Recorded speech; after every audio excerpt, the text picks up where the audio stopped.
Episode number 49. Special guest Danielle Hernandez. Very talented actress, has her own one woman show, her own podcast, too. Well, what are we waiting for? Let's get this show on the road. These are the performers that I know. These are the performers that I know. These are the performers that I know. These are the performers that I know.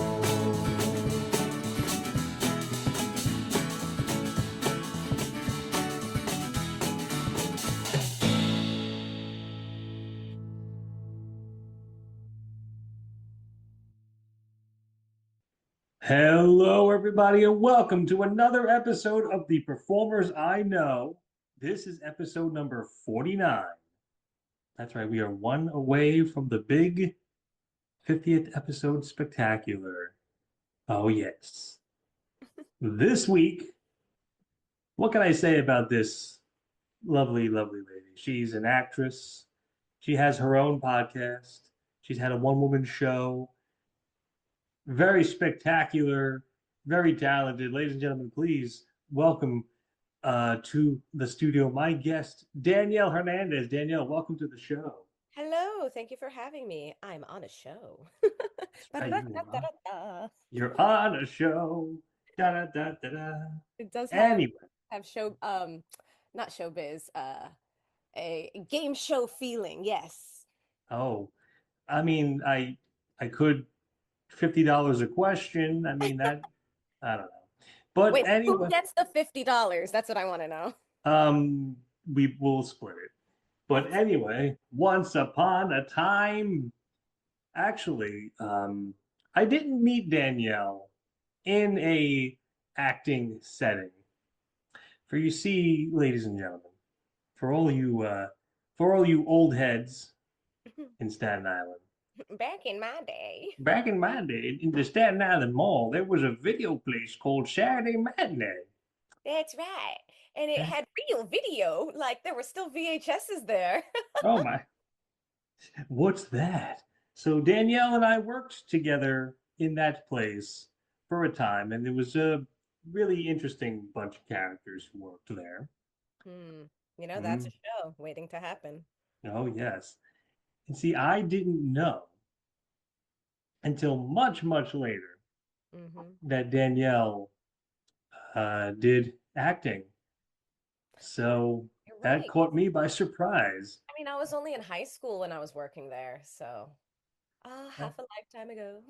that is, yeah, about 150 years ago for me. Yeah, because we're ancient turtles now, Oh, yeah, holding the world on our backs. that's right. It's like the disc world.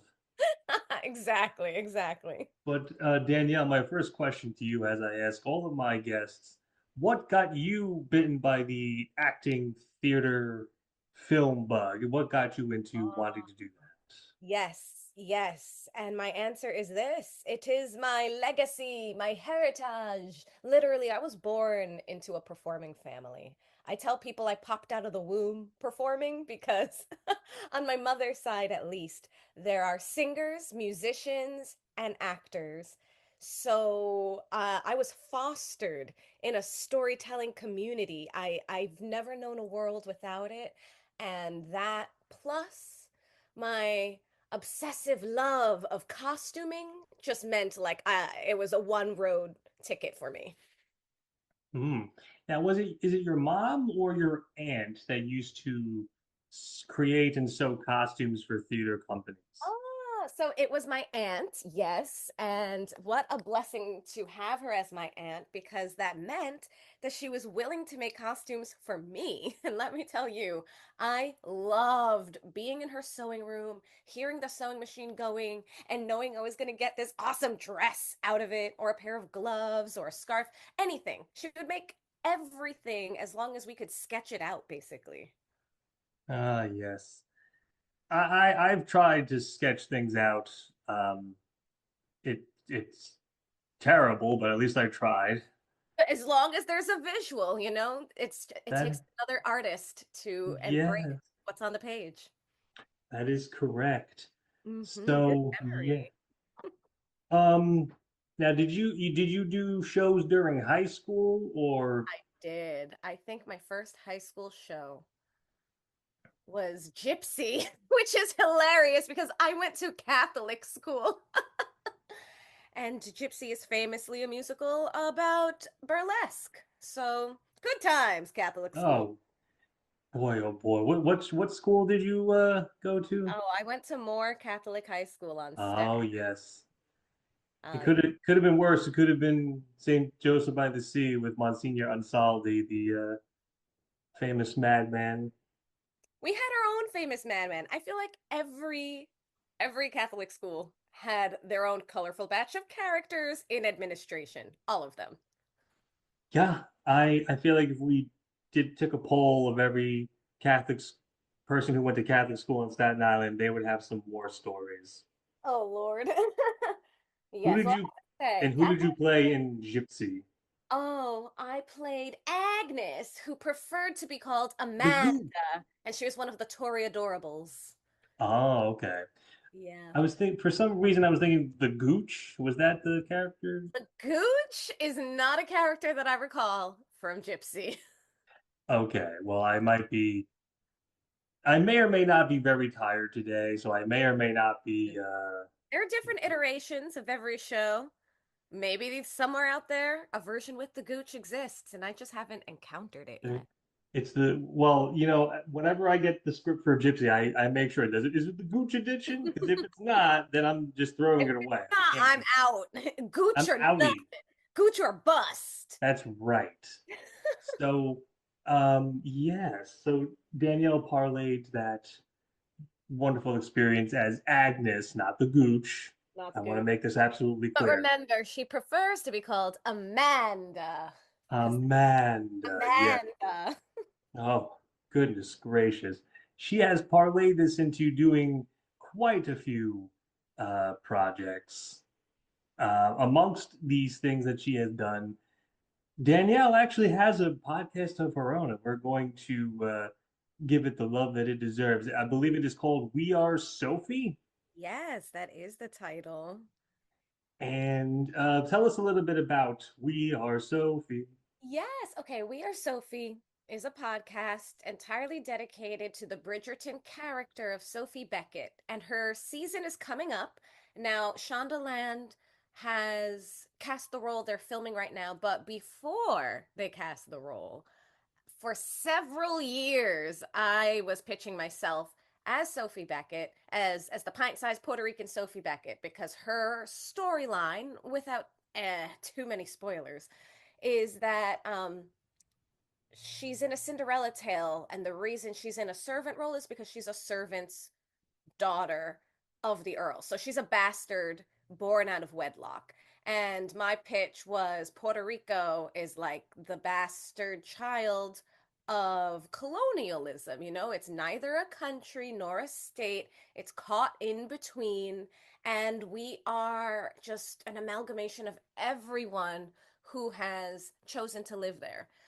So, We Are Sophie is a podcast with myself and fellow actress Melanie Hill, who was also pitching herself as a different Latina Sophie for several years. I cannot stress enough how many years of emailing and phone calls and submitting went into this. And so when they did cast the role and they went totally different. We have Korean Sophie Beck now instead of Latina. They have an idea, they're going to roll with it. It's going to be great. I'm going to love it. But I did have to go through my own mourning process and grieving because to invest so much time and energy, it also took a lot of belief in myself. And the first heartbreak that came was like, I was grieving because I believed in myself so much and still could not scratch the correct surfaces to get on the other side of the door. And I don't want that to be the narrative. It's just like this is where the idea for We Are Sophie came from because Sophie is sort of the everyman of womanhood, in my opinion, because she is a woman who has to survive for herself outside of wealth. She is a woman who has to survive for herself and refrained from relationships because that is how she was born out of wedlock. Her servant mother slept with the Earl, and she was not protected in that society. And our society today is cartwheeling backwards as fast as it can. And to really analyze like how we as people behave when we're trying to protect ourselves, when we're trying to keep our own secrets, and we're still wanting to give the best of ourselves, it creates conflict. So We Are Sophie explores that, and we kind of dive into different aspects of Sophie as a character in the book, what we hope to see in Bridgerton, and then sharing our own audition materials, basically. Now you see, I have heard of Bridgerton. I've seen, various people speak positively of Bridgerton, but I have never actually sat down to either read the books, I believe they're books, They are. They are. or see the television show. Right. They're But I've specific heard more romance than novels. You should know that going in because romance novels have a formula and a guaranteed happy ending. And as long as you know that, you can enjoy the banter within. The show itself has taken on its own life. It started pretty close to the book with the first one, of course, given the Shondaland kiss of diversity and with costume fantasy. It's like Regency fairy tale as opposed to historical Regency, and that's what makes it so much fun. But at this point, they've invented enough characters that have interwoven with the book characters that the TV show is now sort of a wink at the books. They are uh, less, just less accurate. th- Enough is accurate to say that these are the Bridgerton books, but it's its own thing. It's taken on its own life. you know, you mentioned about the period of mourning because you were really hoping for that role. I tend to notice sometimes Hmm. when it comes to when I audition for things, if I really want a specific role, like say LeFou in Beauty and the Beast, Yes. I never seem to grab that brass ring. Hmm. But whenever I go into an audition and I'm like, all right, we'll see what happens, I always tend to get the lead. I don't know what it is. I mean, it feels like an attitude shift, right? If you don't have attachment to it, then it can see you more clearly. Um, and Um, yeah, attachment does make things more challenging. because when I auditioned for Murder on the Orient Express, I literally was just like, all right, let's see what happens. Have fun auditioning. If I get a role, great. If I don't, great. And literally, Mike Schiavo emails me like, "We want you to play the lead. What do you say?" Like, Were what? you Poirot? I was, yes. Oh my gosh, that sounds fantastic. What year was that? This was last year.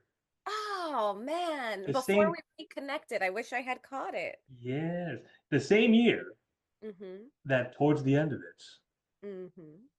Danielle was in a very spooky, scary play called Dial M for Murder. I am for murder. That's right. You actually Mm. were, I believe, Andres. I don't want to get his last name wrong. Andres Pinkasek was in Dial M for Murder, I believe. Yes. Yes, yes. Well, it's funny because he was also in Murder on the Orient Express, and Oh, wow. What did very he play in Murder? I'm sorry, Orient. Ha. Word. yeah. Well, see, he can be very intense. Because I told this story when I interviewed Eric Rosen. There was a scene in towards the end of Murder on the Orient Express where he was supposed to grab Poirot by the lapels and just start throttling him. And Andres was just like very like gentle, very like, And I remember saying, like, Andres, it's okay. Like, you can manhandle me if you want to make it as good as possible. Well, are you sure? Like, yeah, yeah, definitely. Don't go. So there was during the dress rehearsal, the time comes for him. He grabbed me by the scruff of my shirt, lifted me off the ground. My feet were in the air, and he's shaking me like a rag doll. My God. I wish you could have seen that. And the funny thing is, we took a break for a couple of minutes, and Andres was just like, "Are you okay? Did I hurt you? Are you See, that's Andres, aftercare. Andres, buddy, that was perfect. Just do it like that." But Wow. we're gonna go back to Dial M for Murder here. So give us a little synopsis of Yes. Dial M Okay. for Murder. So very opposite vibe in the fact that there was no one grabbed by the scruff of the neck. All's the pity, because I bet that would have really given the show an extra oomph. But it was a murder mystery, and I played a married woman who had an affair, a scandalo. And it turns out to save my life because the husband I was married to was nefarious, was plotting my murder so that he could have my wealth.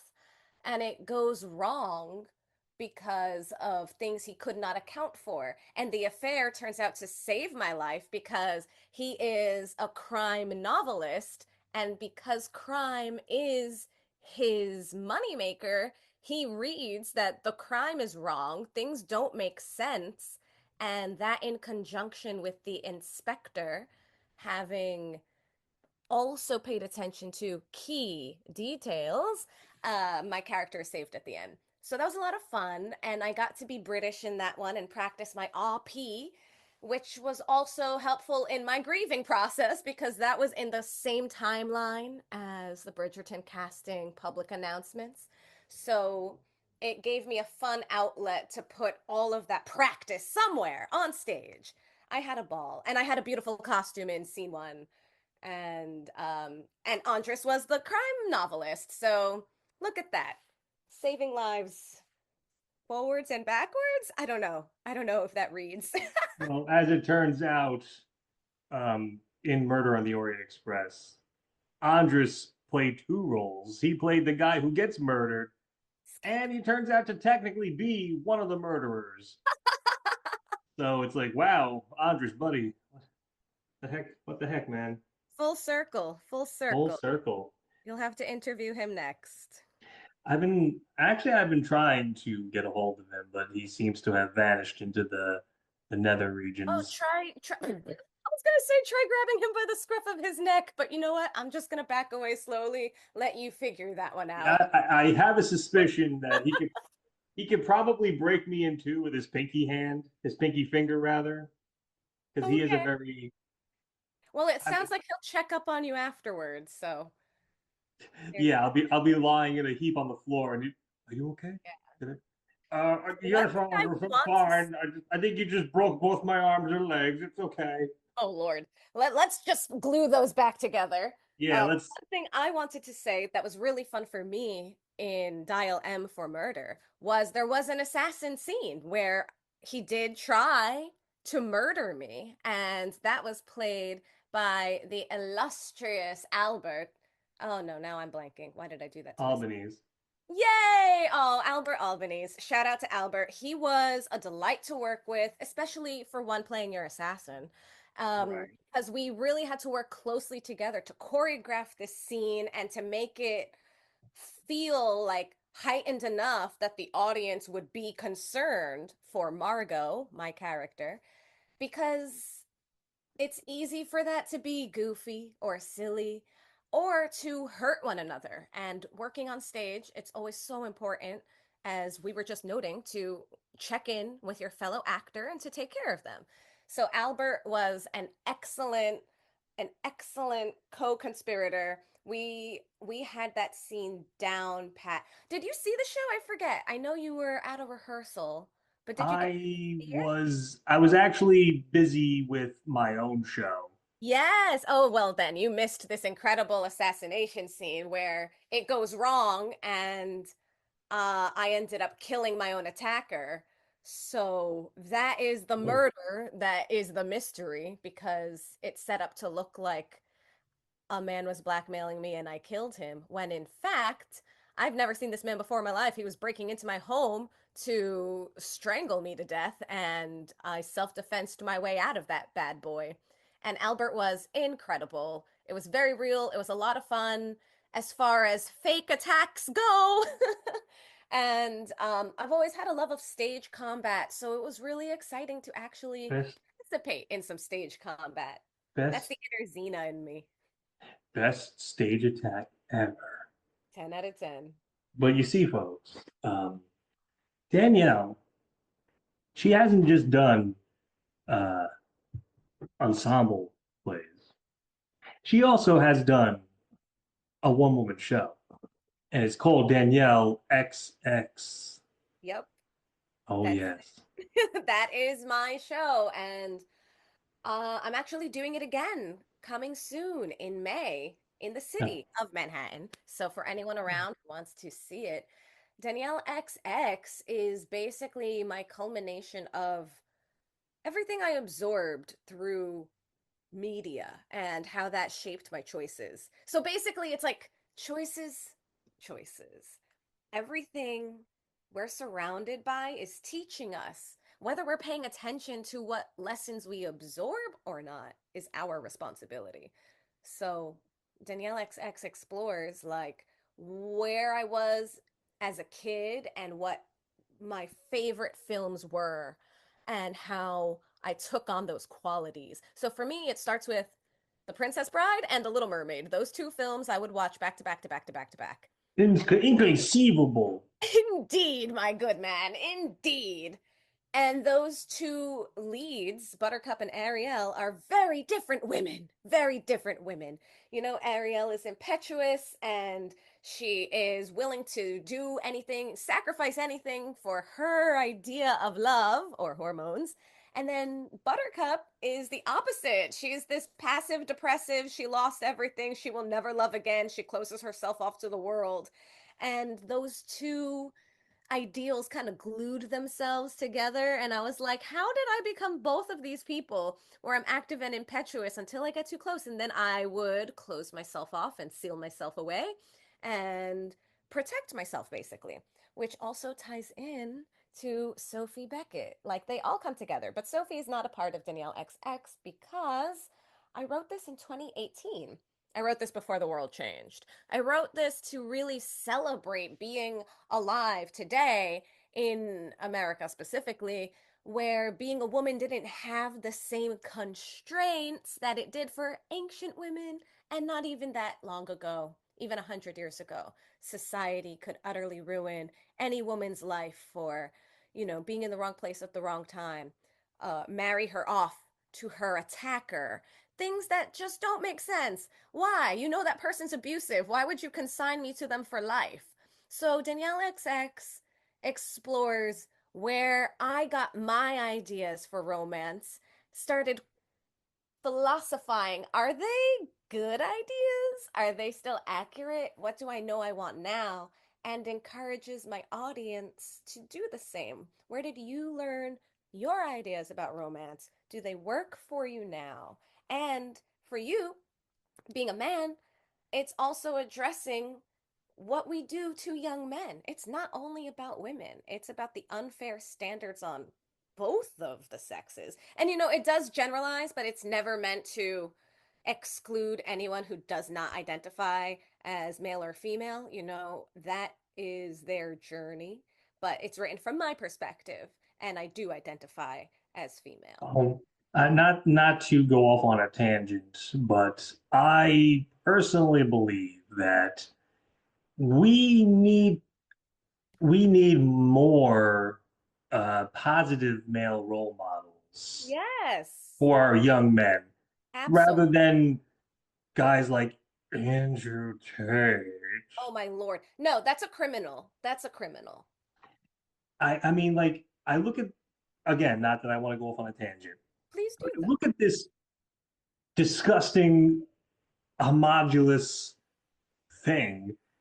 And I just say to myself, like, this is what certain young men look up to. Like, this guy, like, that's just, ugh. But Right. that is neither here nor there. No, but it is. It is here or there because it's everywhere and it impacts the lives of literally everyone. Because let's look at that gremlin of a man, okay? Like the stuff he spouts are attacks on people. So Yeah. that means that young men are celebrating attacks, right? Like to them, Hmm. attacks hold value and it means prestige and it means that they have worth. And this has to tie into the fact that from a very young age, young men and boys are stripped of emotional education and they are shamed out of it by usually saying like, oh, that's so girly, like boys don't cry, for example. Yes, they do. They have tear ducts in their bodies, don't they? Biology tells me that means they can cry, That's but correct. it gets shamed out of them. And this is a way that young men start to be misshapen and sort of crushed. And it's cruel and it's unfair. And men don't get enough of a voice because they don't get access to the language that will help them talk about it because it would mean delving deep into emotional awareness and it's going to take a whole other strength of character to want to do that, let alone be willing to do it. And they Well, do need a better male role model to lead the way. But what all of this does do is create a very specific type of man who will follow these procedures that do end up being abusive to others and to themselves. And they can't see it because it's conditioned for so long that it's a habit they don't even recognize is not who they are. not for nothing. Now that you know what? Actually, no, I do want to sound petty. Hmm. You take a good look at him. He's so ugly. He's ugly. And like all these videos that I see him in, he's either by himself Hmm. or with groups of men. Hmm. That really should tell you something. And But you know what? I'm glad you say that because there is this warped view on homosexuality, right? Where men shame it out of other men and they make it bad, wrong, and again, something to attack while simultaneously craving the attention and the esteem of other men. So they're giving themselves daddy issues. They are like burning with desire to have positive approval from other men, but the only way they can get it is by acting like assholes. It is completely backwards. Their wires are crossed. All we have to do is untangle this. It's going to take a few steps, but it can be done. Just like guys, you want to be friends with each other. You want to because you know what? We're humans and humans are a pack species and we want to be a pack. correct. I could go Oh, on this for a while, but I'm me. going to breathe for a minute. I gotta calm down. I gotta. There's just some things that to me are just I cannot explain it. But the only thing that I can try and do is show these our young men that this is not something we there's much more positivity than that homunculus that you think is such a Oh, alpha male. And exactly. despite the think about it like this, alpha usually means it's filled with bugs and lots of mistakes. So Oh, that's so funny. I love that you said that. I yeah. know the word alpha holds so much more value than an exhibition of what they think Hmm. alpha means. And again, it's for other men. It's for other men, guys. Just, I had this thought today, and I want to share it with you and the audience because um, there is a lot of criticism towards nice, right? What is nice? And of course, the famous nice guys finish last, and all of this criticism towards this concept of nice. And I've spent a long time studying because people have also told me, oh, Danielle, you're so nice. And I would really prefer people not. Just, you can call me kind, you can call me polite, but I feel like nice is a placeholder for when we are passive, when we are quiet, when we allow others to take the lead. That is being seen as nice. And it's given esteem, but it doesn't feel good for the people in the long run, because what nice can also do is put ourselves on the back burner and put our truth on the back burner. And so a lot of resentment ends up being built. And now I'm talking about my own personal experience. I had to learn to speak up for myself, and I had to learn to become more direct because, especially being raised a little girl in Catholic school, be quiet, be nice, be sweet, be kind. And I love kindness. I want people to treat me the way I treat them. That's what I learned. But now when I pivot the lens to young men or men in general, boys from all ages, there's this huge thing of, oh, he's so nice. Why don't you give him a chance? Oh, I hate that so much. Right. And it's like, okay, nice is a very bare minimum. So you're saying because he's quiet and passive and he lets other people do things, allow X, Y, and Z. And this is another way that we disable one another. And I use that word selectively because it is sort of like, cutting off someone's legs. If you can't be direct with someone, if I can't be direct with someone, then I'm choosing to hold back what I need to share. And this is why I say it's all about choices, because we reframe things to make it feel like it's someone else's choice. But the choice to allow someone else to make that decision is still a choice. And we need the lens to see it. We do.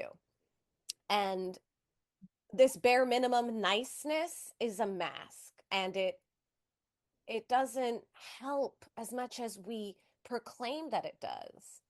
And not only that, it's permissive to all the other, can I say shitty or should we edit that out? You can um, say whatever the fuck you want on this show. It's permissive to shitty behavior. It is Yeah, that's like, right. look, he's nice. Isn't that better than this shitty asshole over here? But no, because you're propping up those shitty assholes. You like that they're bullies. You like that they're going to hurt other people. And it creates this warped dynamic. And this is something I see men are struggling with without seeing it with the same view that I can, because they have to live in that world. They have to deal with other guys constantly one-upping them, bullying them, or people not giving them the time or attention because of specific expectations put on young men. So I know I kind of went on a tangent, but Danielle XX is not exclusively for women. It's also for young men. It's for them to see, like, guys, there's more to death. I mean, excuse me, there's more to death. There's more to life than death and war. That's what I'm trying to say. The only way men are allowed to get out this stuff is through death and war.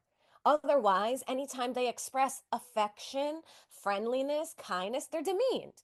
And they're told these are feminine qualities, but they're not. They are human qualities. Let the men have kindness. Let the men be friends with each other, okay? Let men have affection.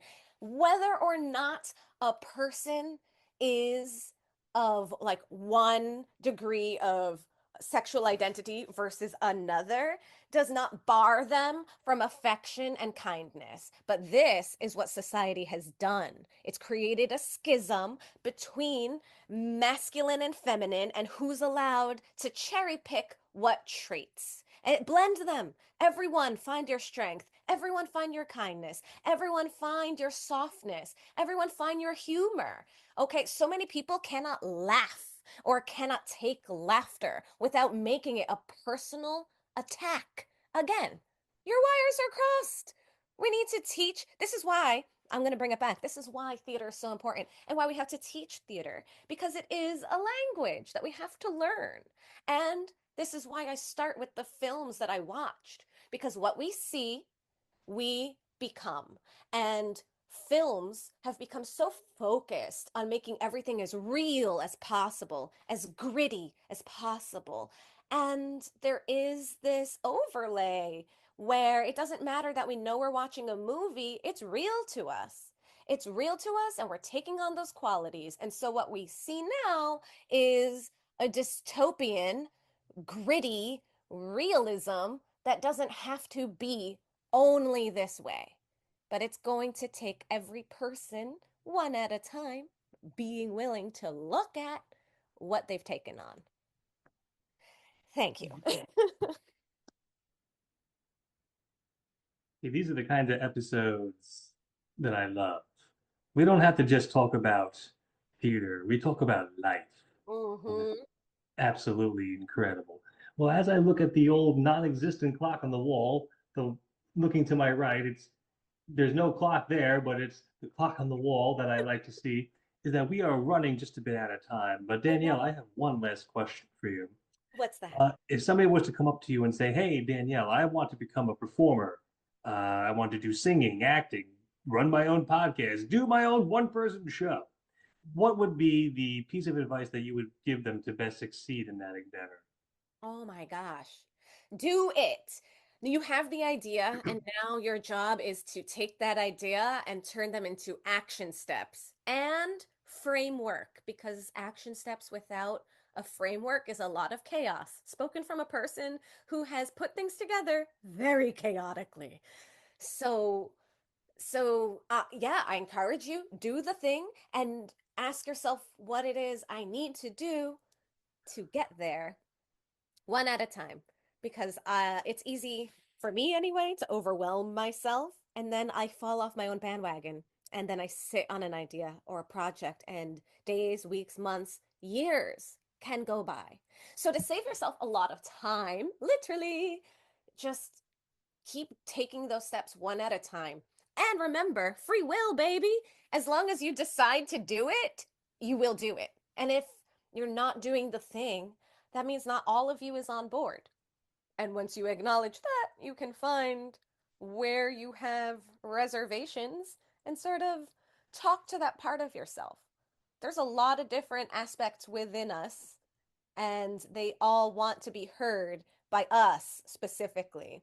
So unplug for 5 minutes, man. And Hmm. journaling helps me, putting the words down on paper so that I can see my thoughts back at me, help me with the action steps. So I hope they will help you with your action steps. Fantastic. Excellent stuff. Well, ladies and gentlemen, as our outro plays us out, I want to thank my guest, Danielle Hernandez. Danielle, thank you very much for being here. Jane, thanks for having me on. This was wonderful. I'm glad I got to share. And yes, Danielle XX, I'll be coming to you live May 18th is the date. I'll forward you the information when I get it. We can share. All right. And with that, we'll see you on the next episode, the 50th episode. Thank you so much and so long. These are the performers that I know.